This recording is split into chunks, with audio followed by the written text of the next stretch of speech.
Oi, Eliane, bom dia. Bom dia, Raíssa e Carolina, ouvintes. Bom dia, Eliane, bem-vinda. Bom, vamos falar sobre esse cumprimento da Polícia Federal de 3 mandados de busca e apreensão no gabinete em outros 2 endereços ligados ao senador Marcos Duval, ele que é do Podemos, do Espírito Santo. As diligências foram decretadas pelo ministro Alexandre de Moraes do Supremo. A polícia chegou até a pedir a prisão dele, mas o ministro não acolheu essa solicitação. Ele que é investigado pelos crimes de divulgação de documento confidencial, associação criminosa, abolição violenta do Estado Democrático de Direito, golpe de Estado e organização criminosa. E no currículo dele tem também membro da CPMI dos atos golpistas, né? A gente conversou agora há pouco com a relatora dessa comissão, a senadora Elisiane Gama, que comentou sobre ter no seu bojo ali, né, no colegiado, um investigador que também é investigado.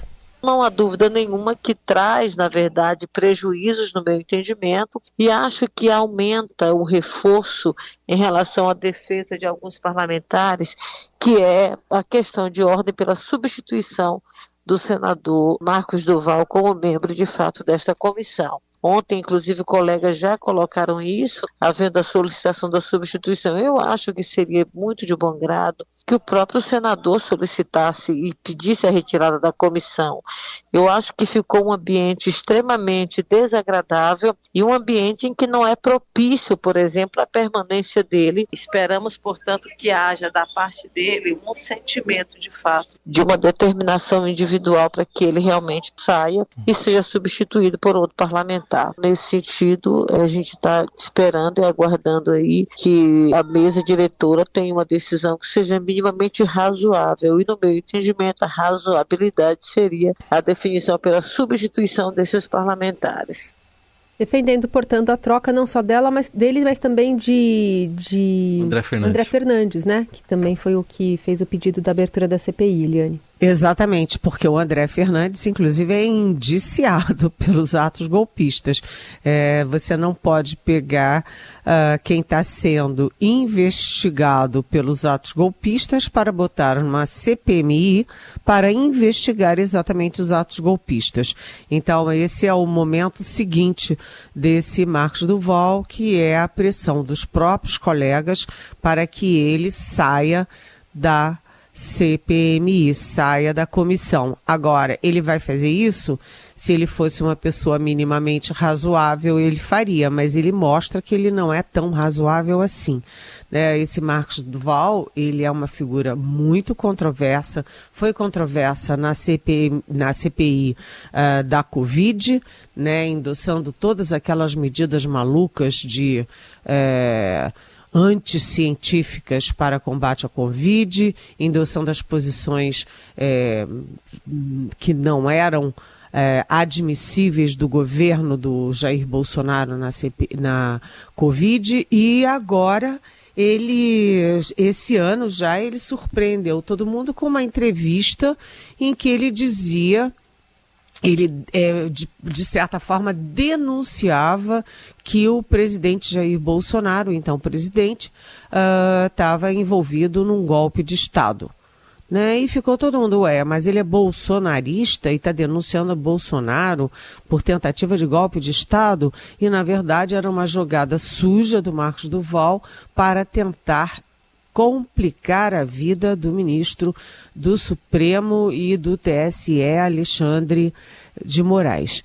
Na verdade, ele se dizia amigo do ministro Alexandre de Moraes, dizia que era o espião do Alexandre de Moraes ali no bolsonarismo, e, na verdade, era uma história toda sem pé nem cabeça. Ele depois, em outras entrevistas, porque ele deu várias entrevistas, depois ele simplesmente não sabia se a reunião com Bolsonaro tinha sido no Palácio do Planalto, no Palácio da Alvorada, sei lá onde, ou seja, ele estava mentindo descaradamente. E ontem, numa entrevista patética para a Globo News, ele disse que simplesmente usou a mídia para, enfim, para divulgar fake news e para fazer aquela confusão toda. sabe, é uma figura muito, muito controversa e que diz o seguinte, que é da SWAT, que tem informação da SWAT, que forma gente da SWAT, não sei o quê. Na verdade, nessa busca e apreensão de ontem, que foi em 3 endereços dele, o gabinete dele no Senado Federal, o apartamento funcional de Brasília e a casa dele em Vitória do Espírito Santo, a polícia descobriu apenas uma arma. E era uma arma legal, portanto, uma arma que não prejudica, não piora a situação dele, que já é muito grave. Ele é sujeito a várias condenações em várias frentes e a tendência é que, em médio prazo, o Marcos Duval, além da busca e apreensão, acabe também sendo preso, né? E como é que ele vai ficar na CPMI? É uma situação muito, muito complicada e mais, né? Tudo isso, essa operação da Polícia Federal com autorização do Supremo foi feita exatamente um dia depois que a Câmara aprovou aquele projeto punindo até com prisão a discriminação contra pessoas politicamente expostas, ou seja, basicamente os políticos. É isso. E lembrando que se dependesse da Polícia Federal, ele seria preso, né? Ele fez o pedido, mas o ministro Moraes rejeitou, né? Você sabe, Heisen, que eu tenho uma informação de alta fonte dizendo que não foi bem assim. Ah, é? A minha informação é que foram 2 pedidos da Polícia Federal. No primeiro pedido, mais antigo, a polícia tinha pedido sim a prisão, mas a Procuradoria-Geral da República não tinha acatado a prisão. Então, devolveu para a Polícia Federal atualizou o pedido, fez um novo pedido sem a prisão, e aí o Alexandre de Moraes aprovou a busca e apreensão. Ou seja, nesta versão que me passaram, né, são sempre versões, a gente não tem certeza de qual é a versão perfeita, mas a minha fonte é muito boa. Na versão que me passaram, quem vetou foi a Procuradoria-Geral da República. E quando o pedido chegou no Supremo, chegou no Alexandre, já não tinha mais o pedido de prisão. Então tá bom. Helene, outro assunto do dia, reunião de quase 9 horas do presidente Lula com os seus ministros, com um recado importante para eles agirem politicamente e atenderem aos pedidos dos parlamentares. Teve uma coletiva após a reunião e o ministro da Casa Civil, Rui Costa, disse que o presidente fez esse apelo para que todos os ministros ajudem também o ministro Paulo Pimenta, que é o ministro da Secretaria, aliás, ajudem o Alexandre Padilha, que é o ministro das Relações Institucionais, a cumprir os compromissos e a oficializar as nomeações políticas. A gente vai ouvir o que ele disse. O presidente reiterou para que todos apoiem, ajudem o ministro Padilha a materializar, a cumprir os compromissos que ele assumiu, uma vez que tem uma quantidade de cargos que foram indicados na negociação da composição do governo e os ministérios referentes a essas indicações ainda não colocaram no sistema essas indicações. O presidente fez um pedido para que isso seja feito o mais breve possível. E aí, Eliane, depois dessa reunião, o que dizer? É aquilo, né? Uma reunião longuíssima, né? Todo mundo ontem em Brasília parou, né? Porque se todos os ministros, menos a Marina Silva, que está internada em São Paulo, e menos o ministro do Trabalho, que está numa reunião da OIT, a Organização Internacional do Trabalho na Europa, né? Todos os ministros ficaram imobilizados o dia inteiro nessa reunião, ouvindo um ao outro.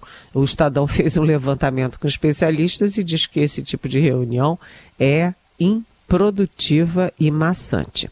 Mas, enfim, foram muitas horas e essa reunião serviu para o Lula ratificar a determinação de que o ministério é um ministério plural de vários partidos, exatamente para garantir maioria no Congresso, e pediu para que, portanto, os ministros ajam politicamente.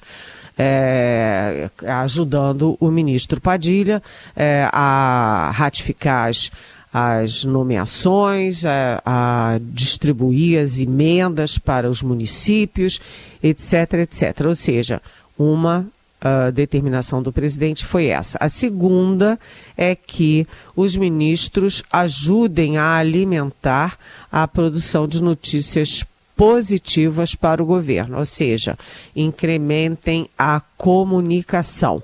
Então, o ministro da Comunicação, o Paulo Pimenta, também sai fortalecido da reunião. E a terceira coisa é que o presidente disse, olha, não me venham com mais ideias novas. Né? Ele já tinha criticado a genialidade, né, ironicamente, de ministros. Ele disse, não me venham com ideias novas. Nós temos a obrigação de cumprir as promessas que já fizemos. Então, ele também estava ali prestigiando o chefe da Casa Civil, o Rui Costa. Então, o Lula prestigiou o Alexandre Padilha, da articulação, o Paulo Pimenta, da comunicação, e o Rui Costa, da Casa Civil. E mandou todo mundo, olha, o governo se mexer para garantir votos, simpatia e aliados no Congresso Nacional. E quem estava lá, aliás, era a Daniela Carneiro, que é a ministra do Turismo, que pode cair a qualquer momento. Mas ela, inclusive, tinha 10 minutos para falar, falou 17 minutos e reclamou muito das verbas muito mirradinhas para a área do turismo. Falou como quem estivesse ficando.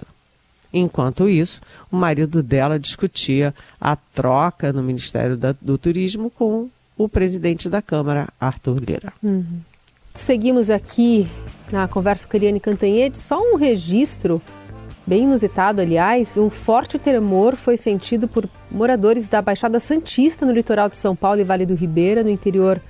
Nessa manhã aqui de sexta-feira, a Defesa Civil de São Paulo confirmou 2 abalos sísmicos na região da cidade de Miracatu. A Defesa Civil confirmou esses abalos por volta das 8h30 da manhã. A princípio, a intensidade é de 4,7, 4,9.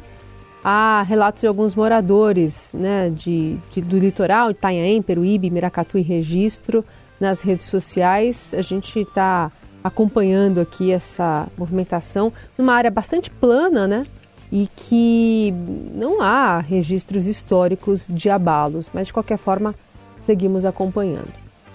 9h20, seguimos também com a Eliane Cantanhede para desdobrar ainda mais sobre o futuro do Ministério do Turismo, já que a União Brasil está cobrando a fatura até terça, Eliane.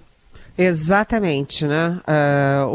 Eu estava falando, né, que o Wagner Carneiro, que é o prefeito de Belfor Roxo, no Rio de Janeiro, marido da ministra do Turismo, Daniela Carneiro, ele ontem se encontrou com o Arthur Lira. Né, ele está negociando uma saída honrosa e, vamos dizer, bastante bem recompensada para a mulher dele do turismo. E, enquanto isso, a União Brasil dá um ultimato para o presidente.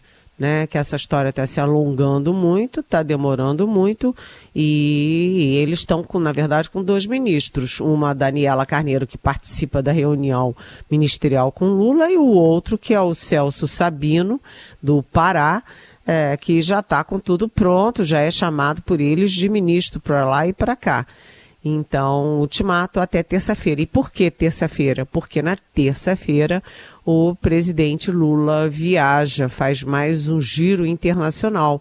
Ele vai para Roma, né, vai para o Vaticano e depois encerra a viagem em Paris, aliás, em grande estilo, porque ele foi convidado pelo Coldplay para subir ao palco no espetáculo do Coldplay em Paris, o que é, um reconhecimento internacional. Né? Então, tem esse ultimato do União Brasil e eu estava olhando a agenda do presidente Lula hoje e uma fonte me chamou a atenção, que o Lula vai para Goiás né? Ele inaugura o trecho da Norte-Sul, que aliás estava encalhada há décadas e décadas, né? E volta para Brasília às 15h. Então ele tem a tarde toda livre e a expectativa ou a previsão é de que o Lula resolva a questão do Ministério do Turismo ainda hoje, nesse tempo, aspas, livre, que ele terá à tarde. Mas isso vamos ver, né? A conferir. Mas de turismo mesmo ninguém está falando, né? Mas tudo bem. Nem a Daniela Carneiro, nem o Celso Sabino entendem patavinas de turismo. E ninguém está discutindo a potencialidade do turismo, as belezas e maravilhas do Brasil que são pouco exploradas, etc. Ninguém está discutindo turismo, só a brigalhada política pelo cargo. É isso aí, assunto secundário. Eliane, falando da economia, foi uma semana até de boas notícias na economia e agora terminando com uma redução de preços da Petrobras nas refinarias. Exatamente, né? Essa semana os ventos mudaram para a economia e se os ventos mudam para a economia, mudam também para o governo. Né, isso é praxe. A economia vai bem, os governos vão bem. A economia vai mal, os governos vão mal. Né, o Lula vinha sobre uma saraivada de críticas bastante fortes, primeiro na negociação política, na política interna e depois até mesmo na política externa, pelas sinalizações muito equivocadas que ele deu de aproximação com China e Rússia, afastamento das grandes democracias ocidentais, Estados Unidos e Europa, pela recepção totalmente fora de tom e de lugar do ditador da Venezuela, o Nicolás Maduro, e ele vinha ali numa saraivada de críticas e agora o vento mudou. Mudou por quê? Porque a inflação vem recuando, inclusive a inflação de alimentos, né? Bem, eu não sinto isso no supermercado não, mas os dados oficiais dizem, porque a previsão de crescimento vem aumentando, já está até mais de 2% nesse ano, é pouquinho, mas é muito melhor do que a previsão original. E porque há uma pressão enorme pela queda também dos juros. O Copom se reúne dia 20 e 21 da semana que vem, né? Semana que vem, e pode, enfim, começar uma trajetória de conter os juros. E agora termina também com a Standard & Poor's, uma das grandes consultorias, uma das grandes agências de risco internacionais, melhorando ali um pouquinho a nota brasileira, né? A nota brasileira continua BB-, mas era com estabilidade e agora é positiva. É um pequeno passo para que a nota brasileira comece a melhorar. Né, até o grau de investimentos demora um bocadão, anos, mas pelo menos é uma sinalização positiva. E a gente termina a semana com queda de preços na Petrobras, o que sempre também melhora o humor nacional em todas as faixas e também no setor produtivo, no setor de agronegócio e tal. Ou seja, o Lula que vinha pisando na bola, tenta acertar a mão na política interna, ele tenta agora também recuperar o ritmo na política externa e tem bons ventos soprando que vêm da economia, fundamental pelo óbvio, né?